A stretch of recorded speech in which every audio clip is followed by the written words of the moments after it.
8 নম্বর মাসনুন আমল হচ্ছে ঘুম যাওয়ার আগে যদি সম্ভব হয়, যারা পারেন মুখস্থ তারা মুখস্থ, যারা না পারেন তারা দেখে পড়বেন। আজকে তো মোবাইলের মধ্যে সব কিছু পাওয়া যায়। ঘুমের আগে সূরা আস-সাজদা, সূরা আল-মুলক, অনেকে সূরা আল-মুলক পড়েন, সূরা আল-মুলক, সূরা সাজদা, এই সূরা, এই দুইটি সূরা পড়ে ঘুম যাওয়া, এটা একটা সুন্নাহ আমল।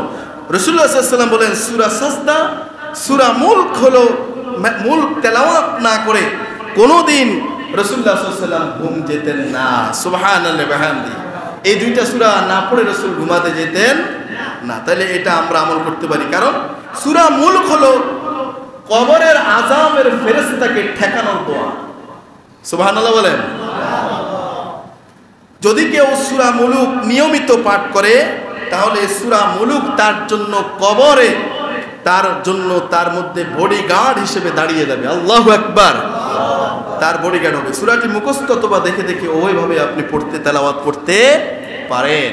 নাম্বার 9 নাম্বার হচ্ছে ঘুম যাওয়ার পূর্বে একবারে ঘুম চলে আসতেছে, মানে শুইছেন, তখন আপনার করণীয় হচ্ছে, আপনি ঘুম চলে আসতেছে, ঘুম যাবেন, তখন আপনি একটু ডান কাত হয়ে যাবেন। কোন কাত হয়ে যাবেন? বলেন কোন কাত হয়ে যাবেন? ডান কাত হয়ে ঘুমানো, এটা সুন্নাহ। বলি আলহামদুলিল্লাহ। রাসূলুল্লাহ সাল্লাল্লাহু আলাইহি ওয়াসাল্লাম বলেছেন, যখন তুমি বিছানা গ্রহণ করবে তখন নামাজের মতো উযু করবে, এরপর কি করবে? ডান কাত হয়ে ঘুমিয়ে পড়বে। বাম পাশে, আমাদের বাম পাশে থাকে হৃৎপিণ্ড। বাম পাশে কি থাকে? সবাই কিন্তু বলেন নাই, কি থাকে?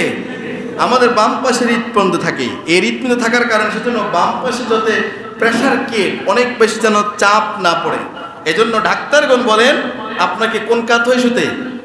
বলেন কোন কাত হয়ে শুতে? ইসলাম বলে কোন কাত হয়ে শুতে? নবীজির নির্দেশ হচ্ছে ডান কাত হয়ে শুতে। দেখেন ইসলামের সাথে নির্দেশনাগুলো ১৫০০ বছর আগের নির্দেশনাগুলো, আজকের মেডিকেল সায়েন্স, আজকের বিজ্ঞান, আজকের গবেষণা, আজকের আবিষ্কার, আজকের রিসার্চে, আজকের স্টাডিতে, স্ট্রাগলে এগুলো উঠে আসতেছে। বলি আলহামদুলিল্লাহ। তাহলে আপনি ডান কাত হয়ে শুবেন, পারা যাবে ইনশাআল্লাহ। নাম্বার 10 সর্বশেষ 10 নম্বর যেই সুন্নাহ মাসনুন যে আমল, 10 নম্বর যে সুন্নাহ, সেটি হচ্ছে ঘুমানোর পূর্বে আপনার বেডটা, আপনার বিছানাটা ভালোভাবে আপনি কি করবেন? ঝেড়ে নেবেন।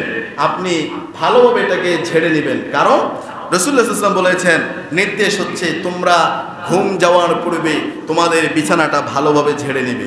আর প্রকৃতপক্ষে দেখা যায় যে আপনি যদি আপনার বিছানা যদি ঝেড়ে না নেন, এই বিছানায় তেলাপোকা থাকতে পারে, তেলাপোকার চা থাকতে পারে, হ্যাঁ, বিষাক্ত কোনো কীট পতঙ্গ থাকতে পারে, জড়া থাকতে পারে, হ্যাঁ, কোনো ভোমরা থাকতে পারে, হ্যাঁ, এগুলো আপনাকে, আপনার ক্ষতি করতে পারে। আপনার সন্তান আপনার পাশে শোয়, ছোট্ট বাচ্চা, তার ক্ষতি করতে পারবে। আপনার নাক দিয়ে ঢুকতে পারে, আপনার কান দিয়ে ঢুকতে পারবে, হবেটা কি? বড় মারাত্মক, বড় ক্ষতি হয়ে যাবে। ঠিক না কথা? আপনাকে কামড় দিলে আপনি ক্ষতিগ্রস্ত হবেন। এগুলো জার্ম থাকে, এগুলো লালাতে বিষাক্ত কিছু থাকতে পারে, সেটা আপনার মুখে, আপনি যখন ঘুম যান, আমরা যখন ঘুম যাই, তখন দিন দুনিয়ার কি আর কোনো খবর থাকে? আর কোনো খবর থাকে না।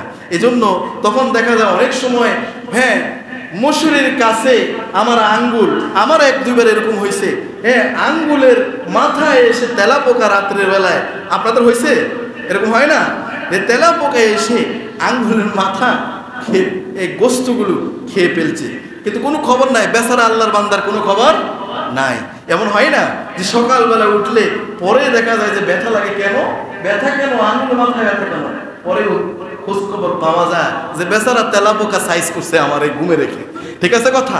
এজন্য আমরা যদি রাসূলের এই সুন্নাহ আমলগুলো যদি আমরা যদি পালন করি, তাহলে ইনশাআল্লাহ আমরা সুস্বাস্থ্যের অধিকারী হতে পারবো, আমরা স্বাস্থ্যগত দিক থেকে আমরা ভালো থাকতে পারবো। আর আজকে সবচেয়ে বড় যে বিষয় মানুষের দরকার, সেটা হচ্ছে সুস্বাস্থ্য। সেজন্য আসুন ইসলামকে ফলো করে, প্র্যাকটিস করে আমরা প্র্যাকটিসিং মুসলিম হই। আমরা মুসলমান হিসেবে আমাদের যে দায়িত্ব, আমাদের যে সুন্নাহ আমল রয়েছে, এগুলোকে আমরা আমাদের জীবনে নিয়ে আসি। আল্লাহ পাক আমাদের সকলকে এই সুন্নাহ আমলগুলো প্রতিনিয়ত ঘুম যাওয়ার পূর্বে পালন করার তৌফিক দান করুন, বলি আমিন। আল্লাহুম্মা আমিন। ওয়া মা তৌফিক ইল্লা বিল্লাহ। আসসালামু আলাইকুম ওয়া রাহমাতুল্লাহি ওয়া বারাকাতুহু।